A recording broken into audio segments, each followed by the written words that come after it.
What if Freddy Krueger wasn't just a fictional horror icon, but was inspired by a real deadly dream stalker, with real-life consequences for those that saw him in their dreams? In the Nightmare on Elm Street franchise, Freddy Krueger, a burned, twisted, and lecherous figure wearing a tattered fedora and a glove with knife fingers, invaded the dreams of terrified teens, murdering them while they slept, keeping them awake and unable to sleep, until they finally did, and Freddy caught up with them. This story is real, and it's one of the creepiest true origins of a horror film ever.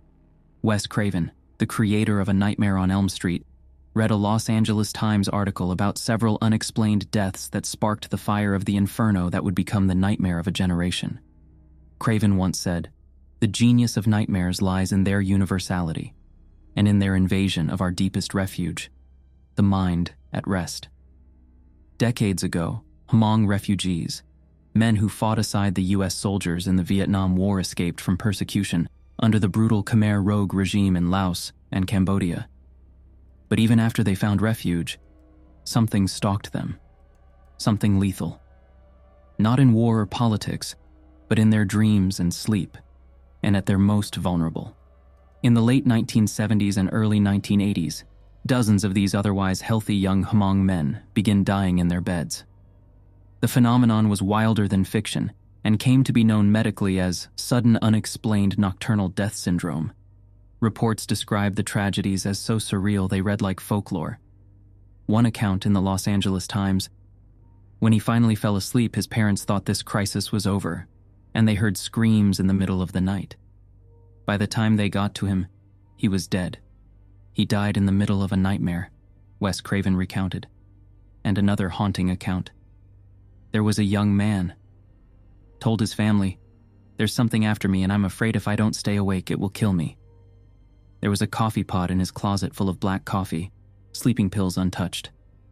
Imagine the terror, refusing to sleep for days holding a coffee pot close, rejecting pills meant to calm only to fall asleep and never wake up.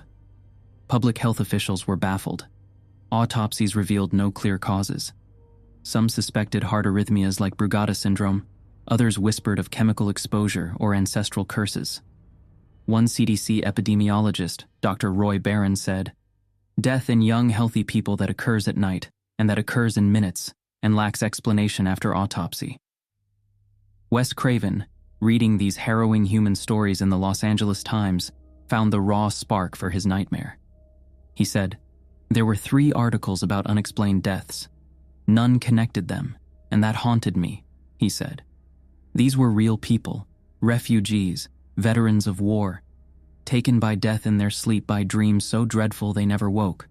Their story wormed its way into Wes Craven's mind, transforming into cinematic nightmares. Those films would blur the boundary between documented horror and Hollywood legend.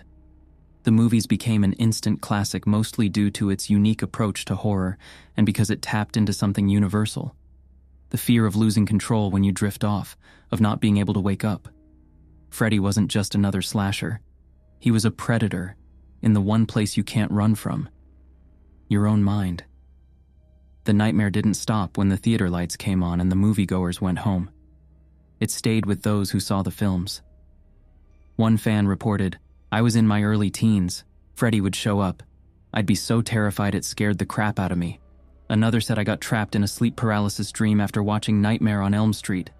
I thought, oh my God, what if I'm trapped in my dreams and Freddy Krueger is coming?" Even Robert Englund, the actor who brought Freddy to life, admits, "I still have those dreams, they come back to me. I have vivid memories of this." Wes Craven took the raw pathology of real fear and flipped it into mythology. He took sleep and turned it into a battlefield.